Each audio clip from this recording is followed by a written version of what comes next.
I seen this girl make a post earlier where she was like, I'm not afraid to admit hood people scare me.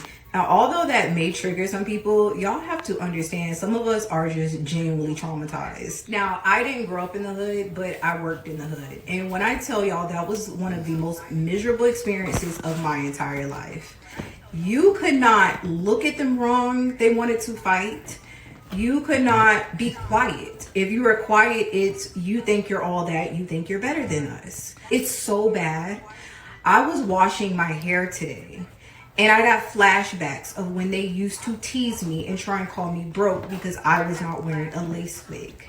Like, they just say the most uneducated, ignorant stuff I've ever heard in my life.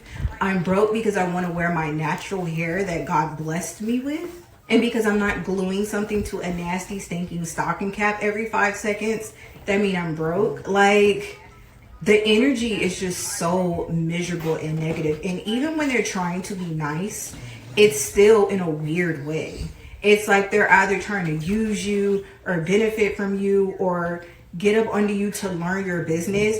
I don't get that feeling from my friends now. Like, if they want to hang out, I know they genuinely care about me and they want to hang out. Not because they're trying to gather tea on me to tell somebody else. Around hood people, you don't feel safe. You feel like you have to watch your purse, watch your belongings, you have to watch your back. And I remember when I used to go just walk inside of the gas station and a car full of hood girls would just laugh and talk trash.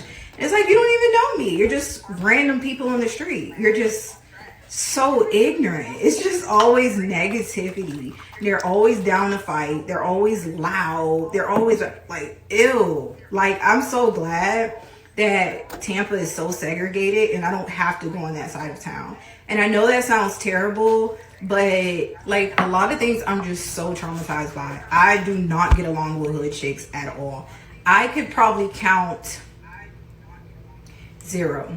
I can't think of one person that is hood and I've actually like gotten along with them and they were nice and they were sweet and they weren't trying to use me and they never talked about me like a dog. Like, I can't think of not one person. I can't. When people show you who they are, believe them. Girl, you're one of those women who leveled up and now trying to on people, girl, please. This ain't hard to achieve. You just found a colorist man. I could get a larger bed with a European man. Period, pool, pasta and lobster. First of all, nobody in the real world talks like that. You will never get any type of high value man to marry you or take you seriously talking like that. The most you'll get is a couple of dollars in a hotel room. Because that is all you sound like you're worth. People in the real world where things actually matter don't talk like that. Second, as far as a European man goes, been there, done that. I don't know why you hood rats seem to think European men are some type of trophy or savior. Maybe because you're in survival mode and you're trying to get out of the slums that you're in. So you see another race to help you and do what your own father couldn't do. But my father was in my life and he was a great black man. And I wanted a black man who reminded me exactly like my father. You are in survival mode. I'm not. I can get money out of any man. I don't need to run to another race because the men in my own race don't want me. Third, if it was that easy and that achievable, how come you don't have it?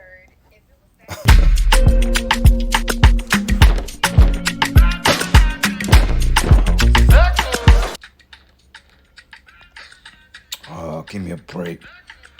Shalom, shalom. First thing and foremost, I'm going to give all praises and glory, honor that's due to Yahweh Bashim, Yahweh Shai, Bashim Rakakwadash.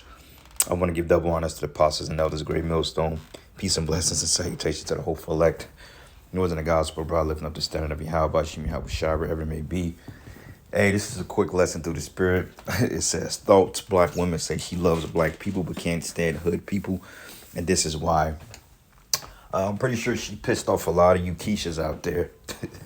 The fact she's being fair-skinned and how she has her real hair.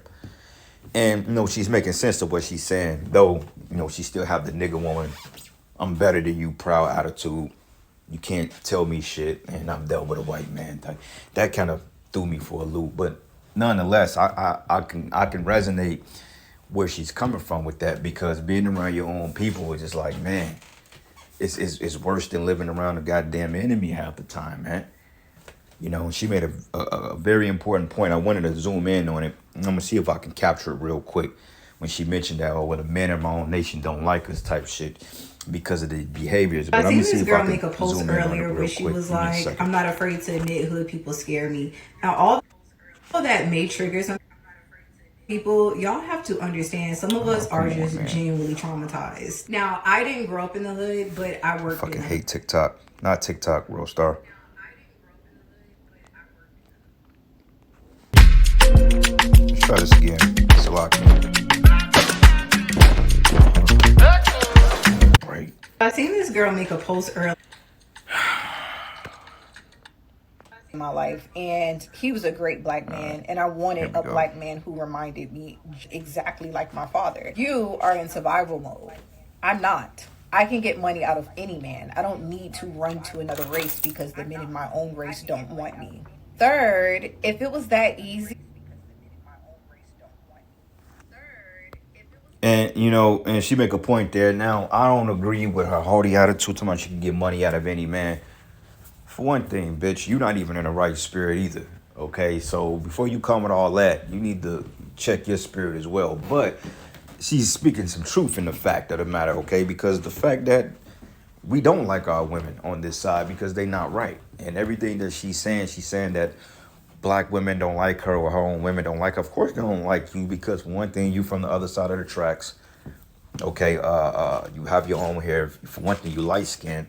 There has been a big thing between fair skinned Jakes and darker skinned Jakes going back into Willie Lynch. Okay, that was actually programmed into Jake in slavery. So there has always been a battle between dark and light skinned Jakes, man. You know, the dark skinned Jakes feel like the light skinned Jakes are too soft, and the light skinned Jakes feel like the dark skinned Jakes is just too much, you know, just a bunch of madness. But realistically speaking, shit, hey, them the curses that you're dealing with because the scriptures say that thy eye should be evil towards thy brother. But when you think about it, who the hell wants to live around our people? You know, every time you go around Jake, and this is the reason why, you know, Jake's that's in the working class, oftentimes when you see 3 or more niggas come into the neighborhood, you start looking for a different place. Like where I'm at, I want to say maybe 4, even 5 years ago, that probably out of every 200-300 Edomites, you may have 2 Jakes.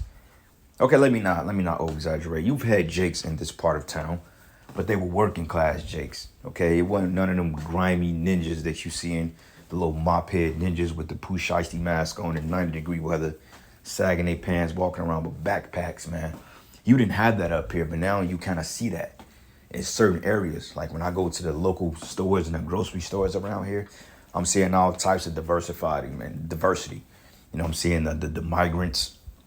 I'm saying there's been a lot of Hamites up this way. And honestly speaking, I'd rather live around Ham before I live around you Jakes.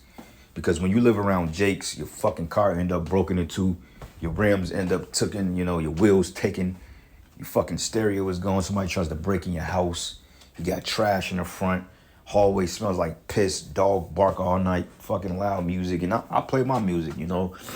But, you know, usually I try to do it within reason. But, you know, he's arguing like it was this one nigga that lived downstairs. He may have been over here for like 9 months. Because usually Jakes, they don't stay the whole year because they can't afford the rent. But it was this one Jake that lived downstairs. He moved maybe 3-4 months ago. Good riddance to the dude. You know, but anyway, long story short, every fucking week his woman come over here disrespecting them loud, calling them bitch ass niggas. You ain't shit, screaming in here. You got older Edomites around here. You got working class people, you know. Nobody wants to hear all that shit, man. So as Jake comes to these neighborhoods, you start to see the U-Haul come around here even more than Esau packs up. I seen probably since I've been around here, I've seen Edomites pack up and leave like clockwork because the area is changing. Crime is coming up, you know, people are breaking in, people are coming to this side of town to steal people's vehicles. And you know it ain't nothing but niggas, man. So I agree with her, you know. I don't like being around niggas either. I don't like being around my people. You know? As soon as you go back to Chicago, I remember when I went back home, maybe a year or 2 ago, maybe 2 years ago, man. As soon as I get home, bro, this one nigga, he like, hey, bro, can you give me a ride somewhere? I'm like, bro, like, no. Like, no, bro, no. You're not hopping in my car, bro, no. You know, niggas got guns on them, got illegal substances. have him got warrants, and then, you know, they implicate him in something. The fact that he's around you, the Chicago police is dirty as fuck, man. They take you and the whole car and the nigga to jail. Both y'all behind bars. The fucking car got a bill off 50,000 a walk, 5 million surety type shit. So it's like, no, bro. So I get exactly what this young lady is saying, but nonetheless, she's not in the right spirit because she's proud, she's haughty, and I'm guarantee you from her disposition, she made people want to whoop her ass because she had that "I'm better than you" attitude. But at the same time, you can't knock nobody for that's trying to do better, or that comes from a slightly different situation. But at the end of the day, we're all under the curses, man. You see. So anyway, let's go from here to the book of Deuteronomy 28. And I pulled it up in the New Living Testament, okay, because it just brings it to life. So this is the book of Deuteronomy 28 and 15. It says, "But if you refuse to listen to Yahweh your power, and do not obey all the commands and decrees I am giving you today, all these curses will come and overwhelm you." And it says, "And your towns and your fields will be cursed." Go to Chicago. Okay, it looks like Gotham City out there, man. That's really Arkham Asylum out there, man. Like, you can feel death. Like, when I was riding through the old neighborhood, I said, man, this is where we come from. This shit has a real dark spirit on it. You feel it. Especially when you haven't immersed in that dirty ass bathwater in some time and you go back, you feel like, wow. But it's familiar to you, you know. But when you're there, you don't really see it because you're in the thick of it, you know. Just like when you go to places like Baltimore or like Philly, those places are ran down, man. You're like, what is this? Versus to a place that's somewhat upkept. But people say the same thing about Kansas City, you know, like when you move or when people move from here to a different place and they come back here, it's like a fucking, it's like a dark cloud, man. It's dark, it's depressing. Okay, that's that curse. It says, "In your fruits and baskets and breadboards will be cursed." Your stores, you know, you got the lowest quality meats. Okay, you have the lowest quality fruits. You don't have the good quality vegetables. You have the lowest of the lowest income. Your schools are not properly funded. You know what I'm saying? It's crazy. The teachers are not attentive to the students. The parents are not even in the homes. Half of them are out doing you know what. And it says your children and crops will be cursed. Cursed children. You know, in the hood, same thing. She mentioned, you know, you see Keisha with the lace fronts on, with the purple, like this sexy, like that sexy red bitch. She needs to be banned, man. You know what I'm saying? I don't even understand how she's still even around. You know, because she's clearly a horrible influence into the youth. I mean, you got 5-year-old girls talking about some ski. That's a wicked hood booger right there, man. That's an unflickable booger right there. You can't even blow that shit out your nose. You're so deep up, man. That's a gnat, man. But it says, "And the offspring of your herds and all flocks will be cursed. And wherever you go and whatever you do, you will be cursed." And this is why Jake gets nowhere. You know, you got a bunch of poo shiesties running around here waiting. Yeah, I gave me a come up today. Niggas snatch your purses, stealing iPhones, man. You know, beating up the people. It's just a mess, man. And when you try to come from among that, they'll call you a sellout. You know, like Jake, like I know a lot of Jakes I grew up with that was smart, that could have went. I mean, I'm talking about talented Jakes. Nigga was good in playing basketball, baseball, you know, because we were young. We played every sport. You know, we stayed in good shape. We played every sport. But yet these niggas opt out to become drug dealers. All because they seen some Paid in Full movie, you know what I'm saying? Or listen to a fucking Young Jeezy album. Now all of a sudden niggas want to be drug dealers when you had every opportunity to be not that. I put it to you that way because, I mean, yeah, Jake don't have the best of opportunities, but I mean, honestly speaking, Jake, a lot of times they put themselves in that predicament. You know, being a drug dealer. They be a drug dealer because they see someone on TV. It's fast money and you get all the women. So Jake opted to do that. Fuck trying to go to school or work or, you know, make something of your talents. Nah, they don't want to do that. You know, then they give the excuse, well, I can't do nothing. And like I said, I know the playing field is limited for us, but if you have talent, you can do things in this kingdom. I mean, if Esau can make money off you, or even more money, he will pay you, you know.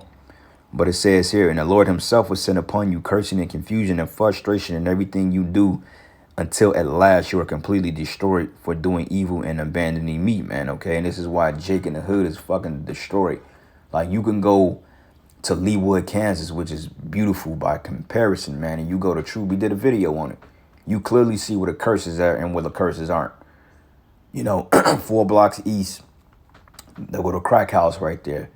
You got crackhead Jakes out there dancing naked on the streets of Prospect. But that 4 blocks up, you got Edomites jogging in a park with golden retrievers, man. So you see how that great gulf is fixed? That's that parable of Lazarus and the rich man, man. You see? When in fact, they should be the ones that's living like Jake, because they're the wicked, but the curses. And it says, and the Lord will strike you with wasting diseases, fever, and inflammation, and scorching heat and drought, and will blight and mildew. And these diseases will pursue you until you die. And the skies above will be as unyielding as bronze, and the earth beneath you will be as hard as iron, meaning your hardships, man. Okay? You know, it's just the same thing. You got one corner store for all your meats. You got a liquor store on every other street. And you got a church on every block. Okay? And this is basically what she's going through. This young lady is experiencing the curses. Because like I said, I don't want to be around my people, man. Yeah, we grew up around it, but overall, we're just like, all right, when we found the truth, man, we ran from that. You know, finding the truth is like getting a career contract to like some multi-billion-dollar corporation, man. You know, that's how the truth is. We escaped that shit. You know, with some of us, some guys like to remain in that type of hood mentality.